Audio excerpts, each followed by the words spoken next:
I think that we all want to get to the video game, so naturally we should probably get onto the important things, right? The more important things in life.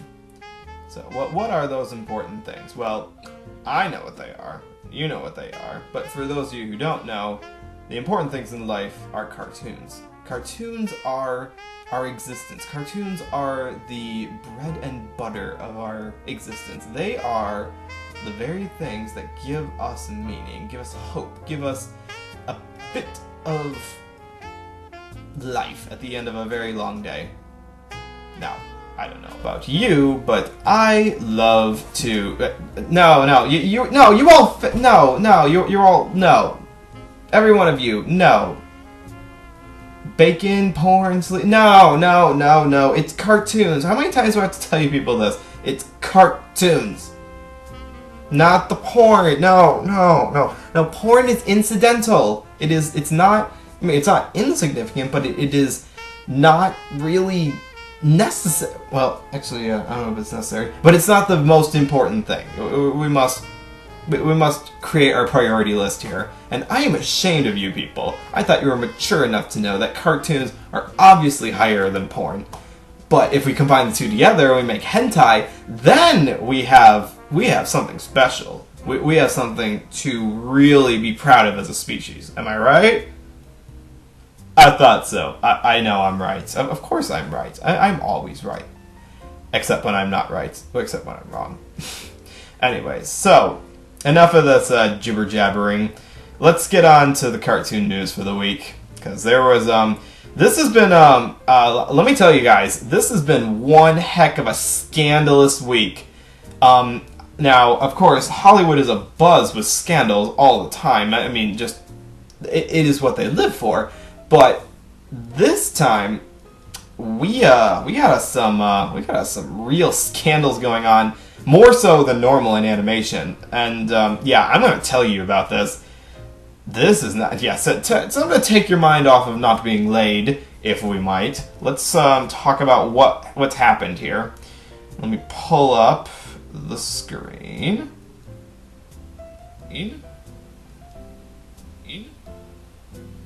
So, anyways, last week we talked about DreamWorks possibly being in talks with Hasbro into sort of making like a partnership to sell toys and basically be buddies for life. So, that's not going to happen. We have found out that this. Oh, sorry. That's not going to happen. We have found out that this. Oh, sorry. That's not. Sorry about that. I thought I got rid of that. Now we have just infinite everything. Sorry, let me pull. All right, let's. This is gonna look weird. All right, is that better?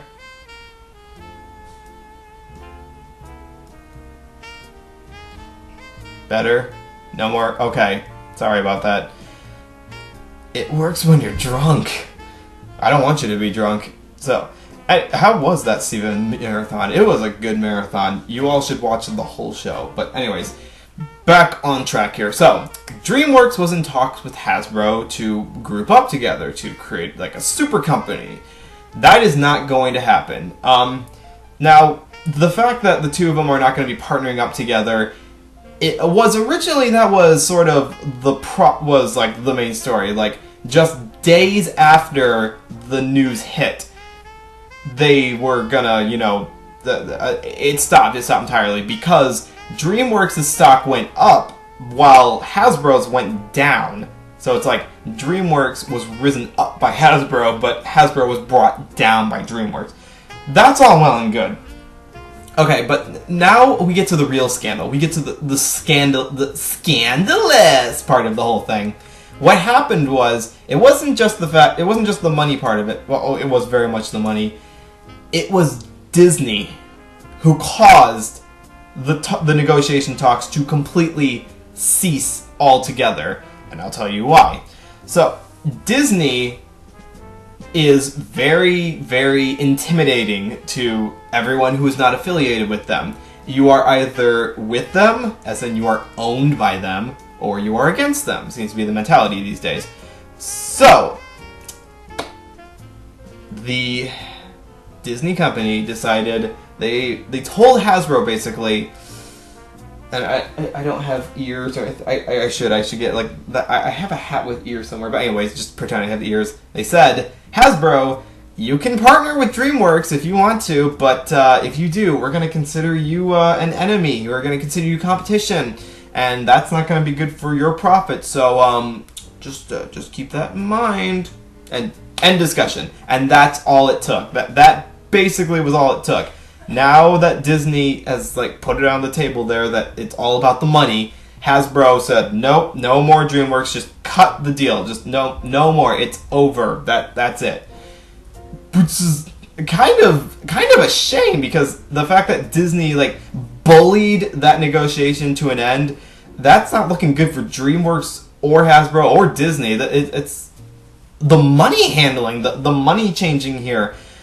I don't know how how we went to the point where Disney was supposed to be just a up-and-coming animation studio, and then all of a sudden they are the godfathers of the world. I don't care if you don't want G.I. Joe or Transformers on the Disney Channel. It has nothing to do with that. Actually, Hasbro is going to work with Disney. They're mostly working in toy distribution. Like, coming up in the next few years, prepare to see all kinds of Hasbro Frozen hybrids going on, like like G.I. Joe, except it's Frozen. It's like Mattel, but instead they decided to let Hasbro do the work. So yeah, we got a reason to be a bit concerned about Disney and their money-grubbing ways here, because not only can they buy everyone they want now, everyone they can't buy, they can basically bully into whatever negotiations they want. I'm a little scared, and I think you should be too. Which is, yes, I know Frozen is outrageous, truly outrageous, but that's not the point here. The point is that Disney has an iron fist around all facets of animation in this country, and that is more than a little terrifying. So, what could be? Could we have anything to alleviate that a little bit? No, actually, we cannot. We have our next story has a bit to do with that. Once DreamWorks found out that they're not getting that partnership with Hasbro that they wanted, they basically had to renegotiate their entire strategy. And get this, you know how I said that DreamWorks, their stock went up after it was announced that they were in talks with Hasbro? Well, as soon as those negotiations broke down and it was apparent that they're not going to be doing that anymore, their stock plummeted right back down again, and they basically lost all of that money that they had gained through that brief amount of increase in revenue. So that's a shame. And to top it all off, they are also going to have to... They've decided to reschedule some of their films, particularly this one here that you're looking on the screen, which we heard about a while ago. This is the film that's going to be called B.O.O. of Otherworldly Operations, or B.O.O.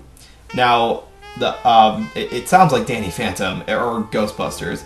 To be fair though, I like the design of this. Like, I kind of like the design of this logo. I like it. I like the way it looks. We have no footage of the actual film and whether or not it's going to keep this aesthetic to it, but it's just based on this, I like that. I like the look of it. It reminds me of Boo Berry a little bit. Yeah, it looks like a cereal mascot. But anyway, yeah. Anyways, so yeah, DreamWorks is not only they lost money because of this whole thing, but they also are going to renegotiate, or not negotiate, but change around the dates of their films. So, and let me look at the exact times here. They originally had the Bureau of Otherworldly Affairs was scheduled for, what day was that scheduled for? I will find it here. Okay, so it was supposed to be coming out on June 5th, 2015, but they have changed the date now. They're probably going to be releasing it in the spring of 2016. Now, whether or not that means that like the film had problems and it needs tweaking, or this is to avoid competition, is not entirely clear, but it is very clear that DreamWorks is vulnerable right now.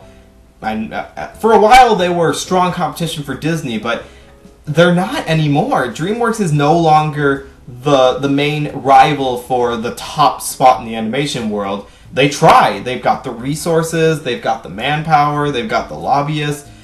They don't have the audience. It's the problem. They just don't have those resources anymore. So, and every other studio, there are dozens of other animation studios out there that are trying to, get in on this.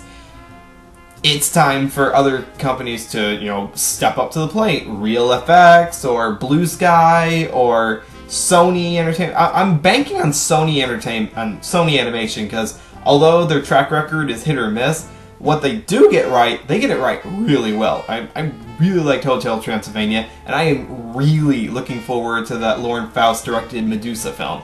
So DreamWorks is kind of losing their battle, as it were.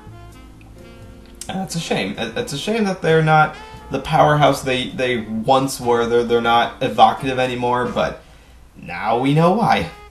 Because they just lost it all, is what they did. So let's shift away from that onto something that might be a little less depressing.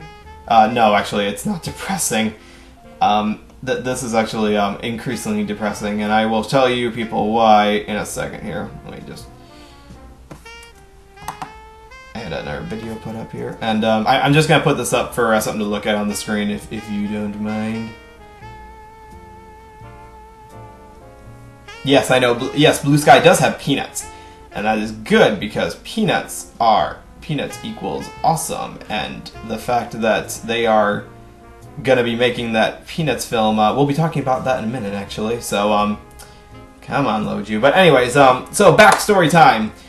Over the past couple of months, Disney and Pixar have been at the center of this big scandal. I told you this week is scandalous, and outrageous, about fixing wages for their animators all the way back to the 1980s, basically. They've been fixing that. They have been preventing artists who have made them truckloads of money with their films from getting paid adequately for their work, while the higher ups get paid buckets of, no, not even bucket.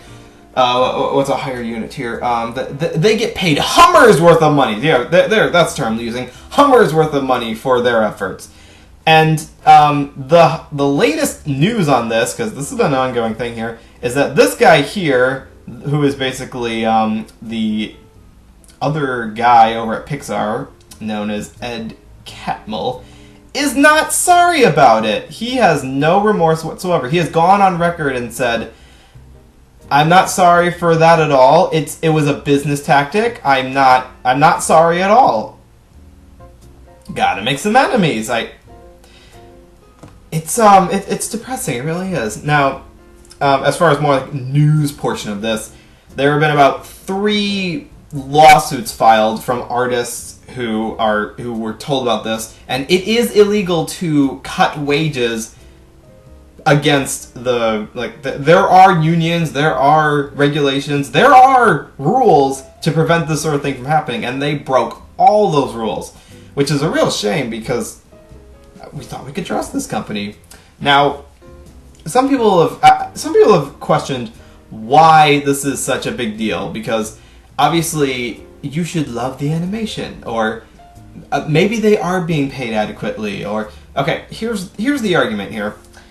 If you should be paid adequately to the work you do. These films, I'm going to focus on Pixar specifically, just Pixar, have made their company much wealth. They have earned quite a bit. And animators have never been adequately paid. They've never been adequately paid. Not for a very long time. Animators are notoriously underpaid.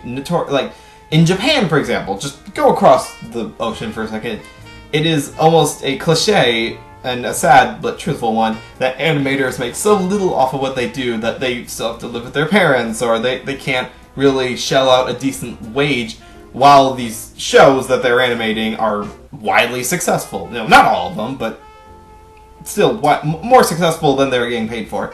Now in America, we have never really seen a rise in animators being adequately paid. And that is a problem, because they do all the work and they get the financial compensation for it. So it is a problem. This is a problem. Some people question, like, they're just being greedy. This is like those, I want $15 an hour to flip burgers at McDonald's. Like, no. These are trained professionals who have made their company a lot of money. So it's not inadequate to ask that you be adequately paid for it.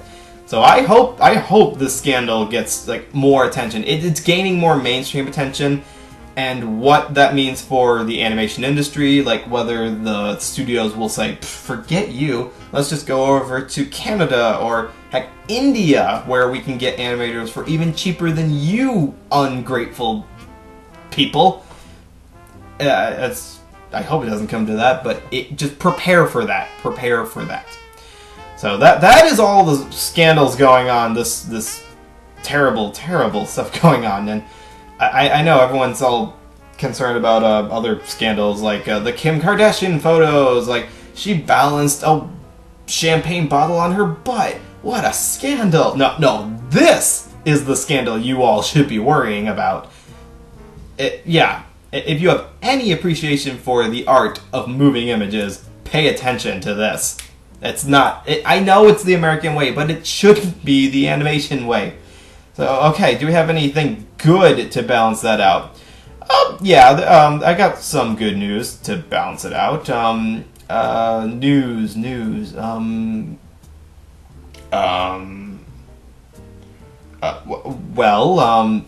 Disney's renewing one of their shows. That's good news, right? Yeah, here we go. Sheriff Colley's Wild West is being renewed for a second season. I'm sure you all are very familiar with this. This is a very well-known, very sort of genre-defying piece that everyone knows. You know, like most people have tattoos of these characters. They're quoted in pop culture references all the time.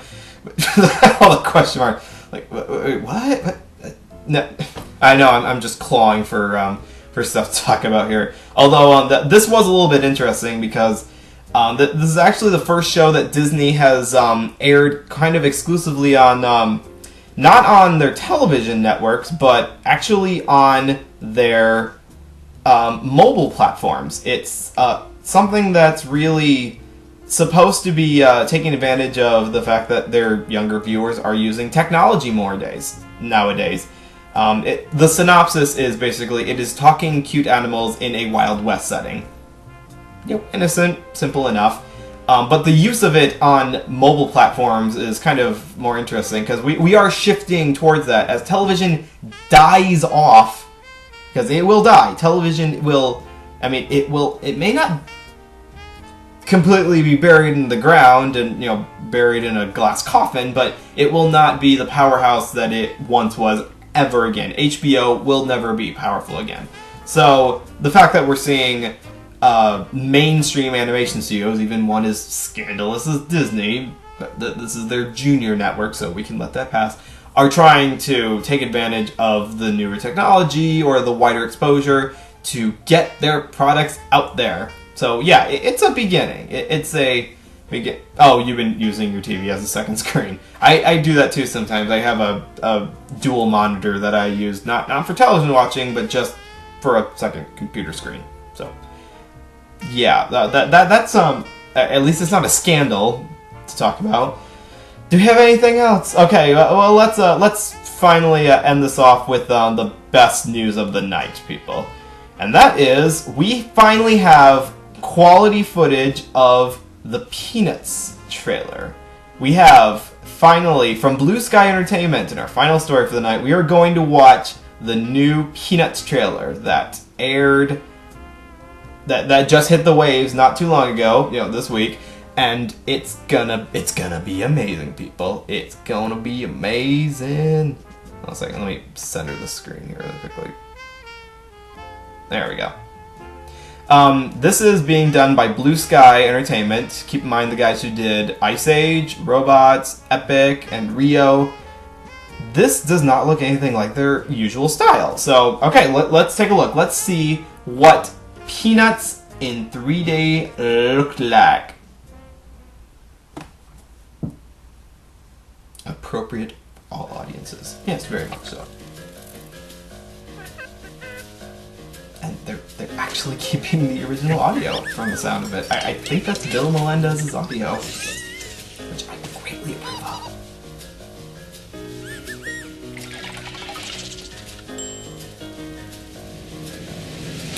You know, it doesn't look like CGI. It really doesn't. Like I'm kind of having a hard time telling if it's CGI or stylized hand-drawn or even puppet animation. It's kind of hard to tell.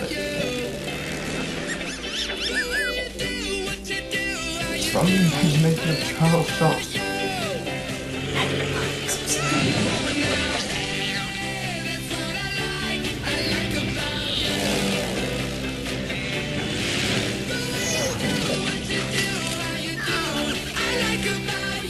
They got the look of it down. Like they got the way that the characters look down just right.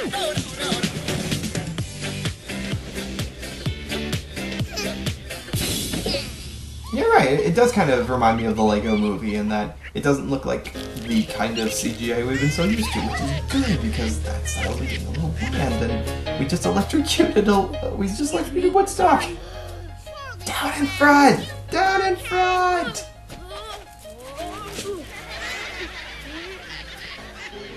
They kept the design of like all the characters. Coming 2015. So in 1 year's time, we will have us a Peanuts film. Yep, this is going to be coming soon. So, yeah, that's good news. Now, normally I don't pull up trailers as they're revealed as part of the news because it's just more of the story being told, and that's kind of spoilerish. This is not really spoiler. This is important because this is a style that I know it kind of split people down the middle. People were so split over whether or not this would work or it would not work. So now that we have actual footage to look off of here, I'm going to go ahead and say that this is going to work.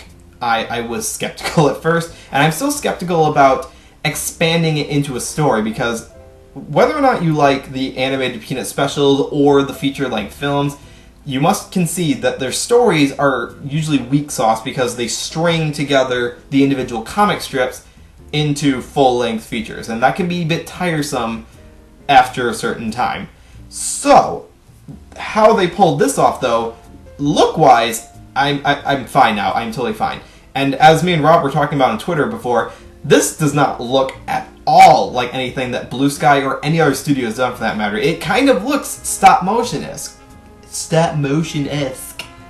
I can speak words good, but I'm not really skeptical about this anymore. I'm looking forward to this. It looks like something that doesn't modernize the characters. Like, they are still obviously the same characters, you know, some archetypes that were in the comic strip, but they brought the cinematography up to a more modern setting, if that makes any sense at all.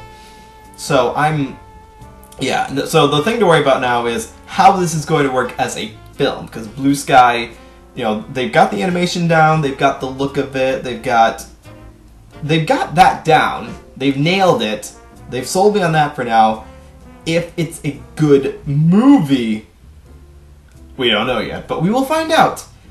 Someday that film will come, and we will judge it. We will judge it to death. Like, I know, as soon as the first previews of that film come out, like, bam, everyone's gonna jump on it, and then we're gonna know whether or not it was a good film or not. Is a good film or not. But you'll still go see it, just because it's Peanuts, and you will see every Peanut-related material there is. I know that Blue Sky's writing has never been that memorable, but if they take cues from Charles Schultz, not just in like the gags, but his philosophy, and I have read a lot of Schultz. I have read all of the comic strips, literally all of them. I own his biography that was posted posthumously, but anyways, the man has some mentalities about the world that are kind of depressing but insightful, and that's rather mature for the audience they seem to be going for. So if they can retain that, then we may actually have a good Peanuts film post Charles Schulz. I am hoping for. So that's all the good and the scandalous and the bad and the not really that great things going on. And wow, yeah, we got, I mean, cartoons gotten vicious lately, haven't they? I mean, all of a sudden it's a cutthroat industry where people are like trying to destroy whole careers or terminate relationships to benefit their own cause. So, and the hentai, oh my gosh, the hentai. Heaven forbid if any animation studio like in this country starts making like hentai like commercially. That would be Hi, honey. I'm gonna stop this now before I get killed with the talks of the hentai. So if this is the last you ever hear from me, tell my anime collection I love it.